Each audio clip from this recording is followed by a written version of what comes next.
Hello बच्चों, AD24 unique academy में आप सबका स्वागत है। और बच्चों, आप सब लोग कैसे हो? आशा करती हूँ कि आप सब बहुत अच्छे होंगे। मेरे प्यारे प्यारे बच्चों, आज हम कक्षा 3 की NCERT की हिंदी नई किताब विवीणा का पहला पाठ पढ़ेंगे और उस पाठ का नाम है सीखो। और ये एक बहुत ही अच्छी और आनंदमयी कविता है। बच्चों, आपको ये कविता पढ़कर बहुत आनंद आएगा। कविता इस प्रकार है। फूलों से नित हंसना सीखो, भौरों से नित गाना, तरु की झुकी ढालियों से नित सीखो शीश झुकाना। तो बच्चों, इसमें क्या बताया गया हमें? इसमें बताया गया है फूलों से नित हंसना सीखो। तो बच्चों, जिस प्रकार फूल हमेशा खिलते और हंसते रहते हैं, उसी प्रकार हमें भी हमेशा हंसते रहना चाहिए। नित का क्या अर्थ होता है बेटा? नित का शब्दार्थ होता है, नित मतलब रोज, यानी सदा। भौरों से नित गाना, और भौरे जैसे हमेशा गुनगुनाते रहते हैं, उसी प्रकार हमें भी हमेशा खुश रहना चाहिए और गुनगुनाते रहना चाहिए। देखो बच्चों, ये भौरे हैं। इस प्रकार आपने लोगों ने भौरे देखे होंगे कि वो फूलों पर किस प्रकार से बैठते हुए गुनगुनाते रहते हैं। तरु की झुकी डालियों से नित सीखो शीश झुकाना। तो बच्चों, तरु का क्या मतलब होता है? तरु किसको कहते हैं? तरु कहते हैं पेड़ को। तो बच्चों, मैंने यहाँ कुछ शब्दार्थ लिखे हैं, उनको पढ़ना। तरु की झुकी ढालियों से नित सीखो शीश झुकाना, सीख हवा के झोंकों से लो कोमल बहाव बहाना, दूध तथा पानी से सीखो मिलना और मिलाना। तो बच्चों, जो ऊपर ये लाइन थी, इसमें क्या था? तरु की यानी पेड़ की डालियाँ जिस प्रकार झुकी रहती हैं, उसी प्रकार हमें भी विनम्र और शीश झुकाना। शीश का मतलब होता है सिर झुकाना। तो जिस प्रकार पेड़ अपनी ढालियों को झुकाए रहते हैं, इसी प्रकार हमें भी विनम्र और अच्छे से रहना चाहिए। सीख हवा के झोंके से लो कोमल बहाव बहाना। तो बच्चों, जिस प्रकार हवा के झोंके धीरे धीरे से चलती रहती है हवा, और अच्छा हमें महसूस होता है, उसी प्रकार हमें भी सबके साथ कोमलता से अच्छे से रहना चाहिए, मिलजुल कर रहना चाहिए। दूध तथा पानी से सीखो मिलना और मिलाना। तो बच्चों, आपने देखा होगा जब भी आपकी मम्मी कभी दूध गर्म करती है, तो देखना वो उसमें पानी डाल देती है, तो वो पानी भी दूध जैसा लगने लग जाता है, और आपको पता नहीं चलता कि वो दूध में इस प्रकार मिल जाता है कि इसमें पानी है, वो आपको दिखता नहीं है। उसी प्रकार हमें भी अपने दोस्तों के साथ बहुत ही मिलजुल कर रहना चाहिए। सूरज की किरणों से सीखो जगना और जगाना। जिस प्रकार बच्चों सूरज निकल आता है, तब हम सब जग जाते हैं, उसी प्रकार हमें भी सभी के साथ अच्छा व्यवहार करना चाहिए और सभी को सूरज की तरह जगना और जगाना हम लोगों को ये सीख लेनी चाहिए। लता और पेड़ों से सीखो सबको गले लगाना। तो बच्चों, आपने बहुत सी लताएं, लता का मतलब होता है बेल, देखा होगा कि वो कैसे एक दूसरे में लिपट जाती हैं और किस प्रकार से रहती है। वैसे ही हमें भी बच्चों एक दूसरे से बहुत ही प्यार से और मिलजुल कर रहना चाहिए। दीपक से सीखो जितना हो सके अंधेरा हरना, पृथ्वी से सीखो प्राणी को सच्ची सेवा करना। तो बच्चों, इसमें दीपक से सीखो जितना हो सके, जिस प्रकार हम दीपक जलाते हैं वैसे ही चारों तरफ अंधेरा भग जाता है और उजाला हो जाता है। हमें भी ऐसे अच्छे काम करते रहना चाहिए और बुराई को दूर भगाना चाहिए। और जिस प्रकार पृथ्वी का मतलब क्या होता है? पृथ्वी का शब्दार्थ होता है धरती। जिस प्रकार धरती सभी प्राणियों को, प्राणी मतलब जीव जंतुओं को बहुत ही अच्छे से रखती है, सबका भार वह सहन करती है, उसी प्रकार हमें भी सब बच्चों को, अच्छे बुरे सभी लोगों को, जीव जंतुओं को सबके साथ प्यार से रहना चाहिए और उनकी सेवा करनी चाहिए। जल धारा से सीखो आगे जीवन पथ में बढ़ना। और धुएं से सीखो हरदम ऊंचे ही पर चढ़ना। तो बच्चों इसमें इसका पथ पथ का मतलब क्या होता है? रास्ता। और जलधारा, जलधारा मतलब नदी जिस प्रकार जल की धारा बहते हुए आगे बढ़ती हुई जाती है, उसी प्रकार हमें भी अपने पथ पर बढ़ते हुए जाना चाहिए और पीछे मुड़ के नहीं देखना चाहिए। हमेशा अच्छे और सच्चाई के रास्ते पर हम लोगों को चलना चाहिए। और बच्चों, कभी आप लोगों ने धुआं को देखा होगा कि वो हमेशा ऊपर चढ़ते हुए ही जाती है। उस प्रकार हमेशा हमें भी अच्छे ऊंचे ख्वाब और अच्छा काम करना चाहिए और अपनी ऊंचाइयों पर बढ़ते रहना चाहिए, हमें भलाई करनी चाहिए। तो बच्चों, इस कविता से हमने क्या सीखा? क्योंकि हम लोगों को हमेशा मिलजुल कर रहना चाहिए, एक दूसरे को गले लगा कर रखना चाहिए, हमेशा दूध और पानी की तरह मिल के रहना चाहिए और तरु और डालियों की तरह एक दूसरे को गले लगाना चाहिए और जलधारा की तरह हमें आगे बढ़ते हुए अच्छे काम करते हुए और फूलों की तरह खिलते हुए रहना चाहिए और भंवरों की तरह गुनगुनाते रहना चाहिए। तो बच्चों, ये हमारी कविता पूरी होती है और इसको किसने लिखा था? ये श्री नाथ सिंह ने लिखा था। तो बच्चों, ये बहुत ही प्यारी और बहुत ही अच्छी कविता है, पढ़कर आप लोगों को मज़ा आया होगा। तो बच्चों, अब हम इसके प्रश्न उत्तर करते हैं। आपको इस चित्र में क्या क्या दिखाई दे रहा है? तो ये बातचीत करनी है आपस में। आप बताओ, ये चित्र दिखाया गया है आप लोगों को, इसमें क्या क्या दिखाई दे रहा है? तो बच्चों, इसमें आप लोगों को देखो, ये कितने प्यारे प्यारे पक्षी हैं, ये पेड़ हैं आम के, इन पे आम लगे हुए हैं, कितने सुंदर सुंदर। ये घास है, ये सूरज है, ये पहाड़ हैं, ये नदी है बच्चों, और ये देखो कितने सुंदर सुंदर फूल खिल रहे हैं यहाँ पे, और ये पत्थर हैं और ये नदी बह रही है। तो बच्चों, आप सब लोगों को भी ये देख के और अपनी किताब में, पुस्तक में ये लिख लेना है कि आपको ये अपने ये क्या क्या दिख रहा है, यहाँ पे क्या क्या आपको दिखाई दे रहा है। देखो कितने सुंदर सुंदर आम लगे हुए हैं बच्चों। आप लोगों ने कभी आम का पेड़ देखा होगा, आपके आसपास कहीं आम का पेड़ होगा। इनमें से कौन सी वस्तुएं आप प्रतिदिन देखते हैं? तो बच्चों, ये जो जितनी भी ये वस्तुएं दिखाई गई हैं इस वीडियो में, तो आप इनमें से कौन कौन सी रोज़ देखते हो उनको लिखना है। जैसे हम प्रतिदिन सूरज को देखते हैं, सूरज भगवान को तो सब लोग ही रोज़ देखते हैं, पक्षियों को भी देखते हैं, पेड़, फल, फूल, पत्थर, घास, और बहुत से बच्चे नदी, ये पहाड़ों, इनको भी देखते होंगे जो उनके आसपास रहते होंगे। उगते हुए सूरज को देखकर आपके मन में किस प्रकार के भाव आते हैं? तो बताओ बच्चों, आपके मन में किस प्रकार के भाव आते हैं? उगते हुए सूरज को देखकर एक नई शुरुआत का भाव आता है। जब हम सो के उठते हैं तो रोज़ यही सोचते हैं कि एक हम अच्छे काम की आज एक नई शुरुआत करेंगे। रंग बिरंगे फूलों को देखकर आपको कैसा लगता है? तो बच्चों, आप लोग भी बताना, आप लोगों को रंग बिरंगे फूलों को देखकर कैसा लगता है? रंग बिरंगे फूलों को देखकर बहुत अच्छा लगता है और मन खुश हो जाता है। बच्चों, नीचे ये देखो, किससे क्या सीखें, मिलान कीजिए। तो बच्चों, ये दी हुई है, इधर ये कुछ पिक्चर दी हुई है और इधर ये इनके वो लिखे हुए हैं। तो इनमें से किससे हमें क्या क्या सीखना चाहिए, ये बताना है। तो बच्चों, हमें सूरज से क्या सीखना चाहिए? सूर्य भगवान से हमें सीखना चाहिए जगना और जगाना।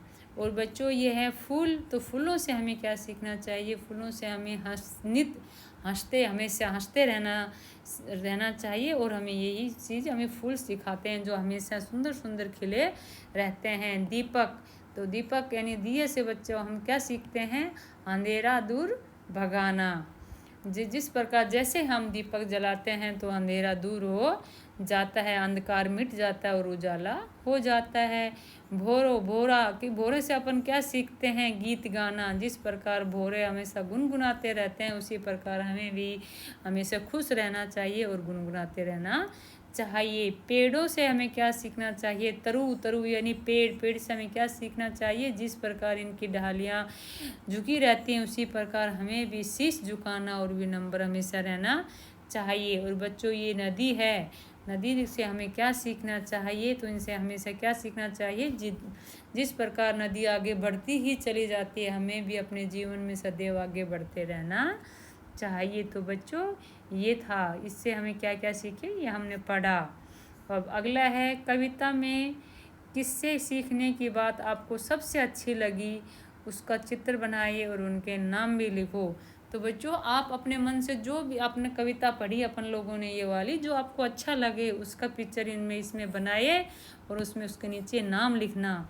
तो बच्चों इसमें सूरज से क्या सीखा था अपन ने? जगना और जगाना, एक नए सुबह की शुरुआत करना। और पेड़ की से क्या सीखा था बच्चों? हमने इसकी डालियों से झुकना, झुका शीश झुकाना सीखा था। तरु की डालियों से सीखो नित्य शीश झुकाना। पेड़ों की झुकी पढ़िए और बताइए कि ये भाव कविता में किस पंक्ति में आया था। पेड़ों की झुकी डालियों से हमें यह सीखना है कि हमें हमेशा विनम्र रहना चाहिए। तो बच्चों ये उस कविता को, जो आप ऊपर कविता दी गई है, उसमें पढ़कर आप लोगों को ये बताना चाहिए कि ये पंक्तियाँ कहाँ पे आई थी। तो तरु की झुकी डालियों से सीखो नित्य शीश झुकाना, इसमें आई थी। तो बच्चों ये ऊपर जो अपन ने पोएम पढ़ी थी उसमें ये लाइनें, ये तरु की झुकी डालियों से नित्य सीखो शीश झुकाना। तो बच्चों ये कौन सी ये वाली लाइन है जो हमने उसमें जो पढ़ी थी कविता में। इस प्रकार ही हमें और भी बहुत से प्रश्न उत्तर इस प्रकार करना। हवा के झोंकों से हमें सीखना है कि हमें हमेशा कुछ न कुछ काम करते रहें। तो इसमें कविता कौन सी आई थी? सीख हवा के झोंकों से लो कोमल भाव बढ़ाना। तो बच्चों ये भी लाइन अपनी कविता में है। नदी नहर से हमें सीखना है कि जीवन आगे बढ़ने का नाम है और हमें भी आगे बढ़ते रहना चाहिए। तो इसमें किस पंक्ति में था? जलधारा से सीखो आगे जीवन पथ पर बढ़ना। तो बच्चों ये लाइनें भी अभी अपनी कविता में अपन लोगों ने पढ़ी थी। जलधारा से सीखो जीवन पथ में बढ़ना। तो बच्चों ये वाली पंक्ति आएगी इसमें, तो इसका ये आंसर होगा। सूरज से जगना और जगाना सीखने की बात कही गई है। हम सूरज से क्या क्या सीख सकते हैं? कोई दो बातें बताइए। तो बच्चों सूरज से हमें जगना और जगाना तो सीखते ही हैं, और हम कौन से दो बातें सीख सकते हैं? तो जिस प्रकार सूरज हमेशा प्रकाशमान रहता है उसी प्रकार हमें भी अच्छे काम करते हुए प्रकाश में रहना चाहिए। हमें हमेशा जीवन उजाला रखना चाहिए। तो बच्चों इसमें आएगा हमें हमेशा जीवन में उजाला रखना चाहिए। तो अगला प्रश्न है, लता और पेड़ों से एक दूसरे के साथ प्रेम और सद्भाव की बात सीखने के लिए कहा गया है। इनसे हम और क्या क्या सीख सकते हैं? कोई दो बातें लिखिए। तो जिस प्रकार लता और पेड़ों से हमको सबके साथ प्रेम से रहना, सबको गले लगा के रखना, ये भाव सीखते हैं। और हमें पेड़ों से कौन सी दो बातें और सीखने को मिलती हैं? हमें हमेशा एक दूसरे से मिलजुल कर रहना चाहिए, सदैव आगे यानी अग्रसर होना और प्रेम में होना चाहिए। तो बच्चों अगले है कि हम सभी में कोई ना कोई विशेषता अवश्य होती है। आप अपने सहपाठी की कौन सी विशेषता सीखना चाहते हैं? तो बच्चों जो आपके अच्छे से अच्छे दोस्त हैं उनमें कौन सी अच्छी बातें हैं जो आप उनसे सीखना चाहते हैं, उसको इसमें लिखना है। तो बच्चों ये आप स्वयं करना, आप बताना कि आप अपने दोस्तों से कौन सी अच्छी बातें सीखना चाहते हैं। तो ये बेटा शब्द हैं और ये अर्थ दे रखे हैं कुछ। तरु का क्या शब्द अर्थ होता है पेड़। तरु मतलब पेड़ होता है। शीश का मतलब होता है सिर। और पृथ्वी का मतलब होता है धरती। और हरना मतलब का होता है दूर भगाना किसी चीज़ को, मतलब हर लेना, उसको दूर भगा देना। और पथ का मतलब होता है रास्ता या मार्ग। ऊपर दी गई सूची को ध्यान से पढ़िए, इनमें से कोई दो शब्द लेकर वाक्य बनाइए। तो बच्चों ये जो ऊपर ये दी गई है इनमें से कोई भी दो शब्द लेकर आपको वाक्य बनाना है। तो हमने किस पे बनाए हैं? भारत प्रगति के पथ पर बनाए, पथ पर निरंतर आगे बढ़ रहा है। तरु हमें फूल और फल देते हैं। तो हमने किस पे बनाए हैं? एक तो तरु पे बनाया है और एक पृथ्वी पे बनाया है। दूध और पानी से सीखो मिलना और मिलाना। रेखांकित शब्दों में शब्दों के समान कुछ और शब्द बनाइए। तो जिस प्रकार मिलना और मिलाना, हंसना और हंसाना, खाना और खिलाना है, उसी प्रकार इसमें मिलना और मिलाना हो जाएगा पढ़ना और पढ़ाना, सीखना और सिखाना, झुकना और झुकाना। इस प्रकार हम आप और भी कुछ शब्द बना सकते हो अलग से। से और पे वर्ण के प्रारंभ में होने वाले शब्दों को कविता से खोज कर लिखिए। से और पे से होता है सूरज, सच्ची और सेवा। बच्चों आप अपनी कविता में से और भी कोई अलग शब्द और मिले तो वो भी खोज कर आप लिख सकते हो। पैसे, पेड़ों, पृथ्वी और प्राणी, इस प्रकार ये मैंने लिखे हैं। आप अपने और भी अलग से शब्द इसमें कविता में आपको मिले तो वो लिख सकते हो। तालिका ए तथा बै में दिए गए शब्दों का उच्चारण कीजिए तथा इनमें अंतर कीजिए। तो बच्चों आप मेरे साथ साथ इसमें जो उच्चारण करना है और इनमें अंतर बताना है। ए और बै में क्या अंतर है। यह है पढ़ा, क्या है बच्चों, ये क्या है, पढ़ा, और ये है पढ़ा। पढ़ा का मतलब है कि आप कई बार कहते हो ये बोल पड़ी है, वो ये लकड़ी पड़ी है, कुछ भी पढ़ा, पढ़ा मतलब गिरा हुआ। और ये पढ़ा, पढ़ा मतलब जो भी हमने पढ़ा है, ये पढ़ाई के बारे में बताया है, ये पढ़ा, पढ़ा हुआ है। ये है बच्चों बड़ा, और ये है बड़ा।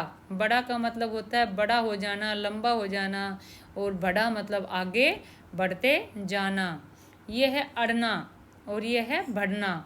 अड़ना का मतलब होता है बच्चे जिस प्रकार बच्चे छोटे होते हैं, नन्हे मुन्ने होते हैं, वो किसी चीज़ के लिए हटी कर लेते हैं, हट कर लेते हैं, और कोई सामान के लिए बोलते हैं कि हमें ये चाहिए, मतलब अड़ जाना। और ये आगे ये है बढ़ना, बढ़ना मतलब आगे बढ़ते हुए जाना होता है बच्चों। उड़ना, उड़ना तो बच्चों आप सब लोगों को पता है, बच्चों को पता है कि प्यारे प्यारे बच्चों जैसे पंछी उड़ते हैं, पतंग उड़ती है, इसी प्रकार। और ये है पढ़ना, तो बच्चों आप पढ़ना भी जानते हो। इनमें क्या अंतर है, इसमें उड़ना है और इसमें पढ़ना है। ये है कढ़ाई, और ये है कढ़ाई। कढ़ाई मतलब शक्ति, किसी के साथ शक्ति से पेश आना, उसको कढ़ाई कहते हैं। और कढ़ाई, कढ़ाई तो अब बच्चों आप लोग अपनी मम्मी से पूछना कि मम्मा कढ़ाई क्या होती है। कढ़ाई होती है बच्चों किसी कपड़े पे, उस पर फूल पत्ती ये उससे सुई धागे से बना देना। लड़ाई, तो लड़ाई तो नन्हे मुन्ने बच्चे जानते ही हैं, तुम भी छोटे छोटे बच्चे हो तो आपस में लड़ाई तो करते होगे थोड़ी थोड़ी तो। और ये है चढ़ाई, चढ़ाई मतलब किसी चीज़ के ऊपर चढ़ जाना, पेड़ पर चढ़ जाना, कोई छोटे पहाड़ पे, टेबल पे, बेड पे, किसी पे भी चढ़ जाना। तो ये अंतर है बच्चों इसमें। बच्चों ये है जानो तो बूझो तो जानो, तो ये एक पहेली है। एक फूल एक फल है भाई, दोनों मिलकर बने मिठाई। तो बच्चों बताओ ये क्या होगा। आप लोगों को ये पहेली बतानी है, और तो मैं इसमें क्या बता देती हूँ। इसका होगा गुलाब जामुन।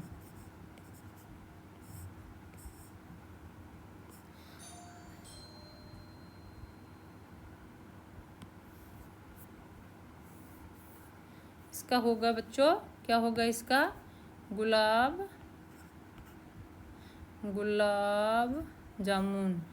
बिना बाल की पूंछ लिए वह आगे भाग रहा है, सब सोते वह रात भर जाग रहा है, काट काट कर कागज कपड़े खुश होता है और धरातल के नीचे सोता है। तो इसका मतलब क्या होगा बच्चों, इसका मतलब होगा चूहा। ये तो आप सब लोगों को पता है। तो बच्चों ये था हमारे एक चैप्टर, हमने इसके भावार्थ किया और इस कविता को पढ़ा। तो आप लोगों को ये कविता पढ़कर कैसी लगी बच्चों, आप इस कविता को अच्छे से पढ़ना और उसके प्रश्न उत्तर भी करना। और आपको कोई डाउट हो तो कमेंट में लिखना। बाय प्यारे प्यारे बच्चों, थैंक यू। और चैनल को शेयर एंड चैनल को सब्सक्राइब ज़रूर करना बच्चों। बाय बच्चों।